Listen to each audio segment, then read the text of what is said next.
بسم اللہ الرحمن الرحیم۔ سورہ البقرہ مدنی صورت ہے۔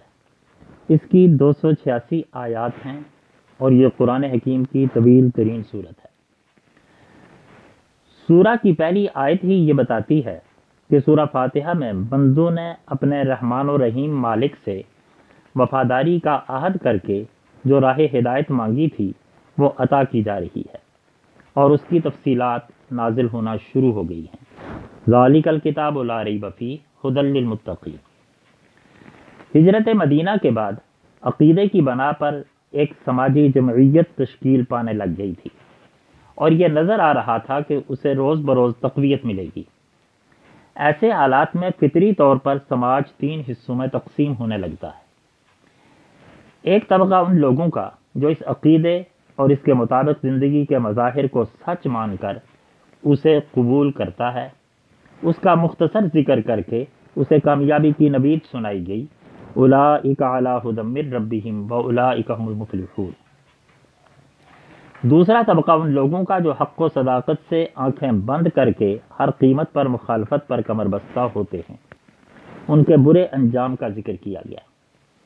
لیکن ہجرت کے بعد ایک تیسرا طبقہ پیدا ہو گیا جو اپنے مفادات کی خاطر اپنی وفاداریاں بدلتا رہتا، اہل ایمان اور دشمنان اسلام دونوں کو خوش رکھنے کے جتن کرتا، اپنے دل میں اسلام دشمنی چھپائے رکھتا، لیکن جب اہل اسلام سے ملتا تو اپنی وفاداری کا یقین دلاتا۔ یہ طبقہ مشرکین میں سے بھی تھا اور یہود میں سے بھی۔ سورہ البقرہ میں ان کے بارے میں زیادہ تفصیلات نہیں ہیں، لیکن آگے چل کر اسلام کو اس گروہ سے شدید پریشانیوں کا سامنا کرنا پڑا، اس لیے بعد کی صورتوں میں ان کے بارے میں خاصی تفصیلات ہیں۔ قرآن نے اپنی صداقت پر ہر نوع کے دلائل دیے ہیں۔ یہاں اس نے انسان کی ابتدائی تاریخ کا حوالہ دیتے ہوئے آدم و ابلیس کا واقعہ بیان کیا اور یہ بھی بتایا کہ دنیا کی زندگی آزمائش و امتحان ہے۔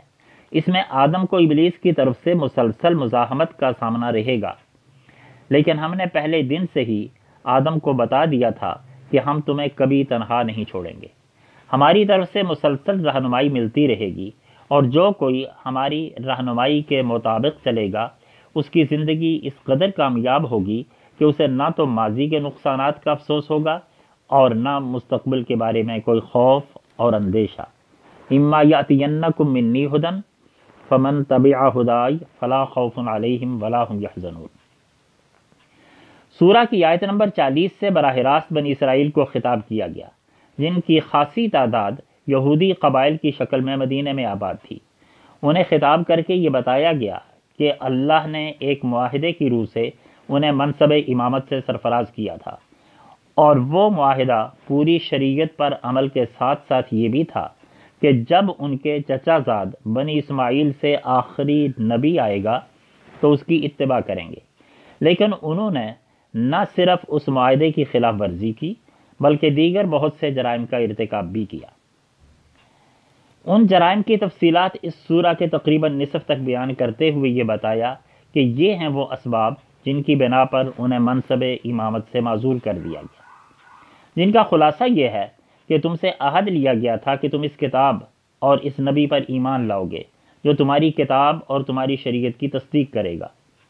دوسرا عہد یہ تھا کہ میری آیات کو دنیاوی مفادات کے عوض فروخت نہیں کرو گے، حق و باطل کی آمیزش نہیں کرو گے، حق کو نہیں چھپاؤ گے، نمازوں اور زکوٰۃ کی پابندی کرو گے۔ ایسا نہیں کرو گے کہ عوام کو نیکی، تقوی اور بھلائی کی تلقین کرو اور خود دنیا کی لذات میں مگن ہو جاؤ۔ اس کے بعد بنی اسرائیل کی ابتدائی تاریخ سے لے کر نزول قرآن تک کی ان کی بدعہدیوں، گمراہیوں کا ذکر کرتے ہوئے بتایا کہ تمہارے کفران نعمت کے باوجود تم پر اپنے انعامات جاری رکھے، تم نے بچھڑے کی پرستش کی، تم نے من و سلوہ کی بے حرمتی کی، تم نے کم تر خوراک کا مطالبہ کیا، تم نے انبیاء کو قتل کیا، تم بے گناہوں کو قتل کرتے رہے، تم خود دینی کتابیں لکھ کر انہیں الہی شریعت بتاتے رہے، تم سے عہد لیا گیا تھا کہ تم اللہ کے سوا کسی کی عبادت نہیں کرو گے، والدین، اقرباء، یتامہ، مساکین کے ساتھ حسن سلوک کرو گے، لوگوں کے ساتھ خوش اخلاقی سے پیش آؤ گے، نماز قائم کرو گے، زکوٰۃ دو گے، لیکن تم نے ان تمام معاہدات کو توڑ دیا۔ تمہاری ذلت کا حقیقی سبب یہ ہے کہ تم کتاب کے ایک حصے کو مانتے ہو، دوسرے کو رد کر دیتے ہو، اور ایسا کرنے والے کے لیے دنیا میں ذلت کے سوا کچھ نہیں، اور آخرت کا عذاب اس پر مستزاد ہے۔ افتؤمنون ببعض الکتاب وتکفرون ببعض فما جزاء من يفعل ذلك منكم الا خزي في الحیاة الدنیا ویوم القیامة یردون الى اشد العذاب۔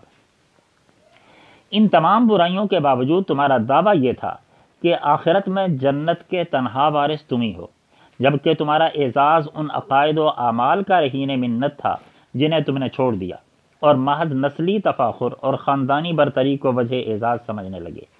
اصل امامت ہم نے ابراہیم علیہ السلام کو دی تھی، اور تمہارے باغیانہ رویے کی وجہ سے تمہیں معزول کر کے اب قیادت ابراہیم کے دوسرے بیٹے کی نسل کو دینے کا فیصلہ کیا گیا۔ لیکن اس اعزاز کا تعلق بھی نسل سے نہیں ہے، بلکہ ایمان اور عمل سے ہے۔ انسانیت کو دین ابراہیمی پر متحد کرنے کے لیے ابراہیم کے تعمیر کردہ خانہ کعبہ کو تمام انسانیت کے لیے قبلہ قرار دیا، جو مسلمانوں کے اتحاد کا مرکز ہوگا، اور بتایا کہ مسلمانوں کی کامیابی کے لیے بھی وہی شرائط ہیں جو بنی اسرائیل کے لیے تھیں۔ بنی اسرائیل کی بدعہدی، ان کی اخلاقی اور سماجی خرابیوں کی فہرست دینے کا مقصد ہرگز یہ نہیں کہ قرآن تاریخ بیان کرنا چاہتا ہے۔ اس کا مقصد یہ ہے کہ اگر امت مسلمہ اس عہد کو پورا کرے گی تو منصب امامت پر فائز رہے گی، اور اگر بدعہدی کرے گی تو اللہ کے ہاں کوئی کسی کے کام آ سکتا ہے، نہ کوئی رشوت یا سفارش چل سکتی ہے، نہ کوئی تاوان اور فدیہ دے کر کوئی جان چھڑا سکتا ہے۔ اللہ کے ہاں ہر نعمت ایک ذمہ داری کے بدلے میں ہے، اور اب امت مسلمہ کا امتحان شروع ہوتا ہے، جس کا ذکر دوسرے پارے کے شروع میں ان الفاظ میں کیا گیا، وَكَذَلِكَ جَعَلْنَاكُمْ أُمَّةً وَسَطًا لِتَكُونُوا شُهَدَاءَ عَلَى النَّاسِ وَيَكُونَ الرَّسُولُ عَلَيْكُمْ شَهِيدًا۔ اس کے بعد سورہ البقرہ کے آخر تک امت مسلمہ کو شریعت اسلامیہ کی تفصیلات بتائی گئی۔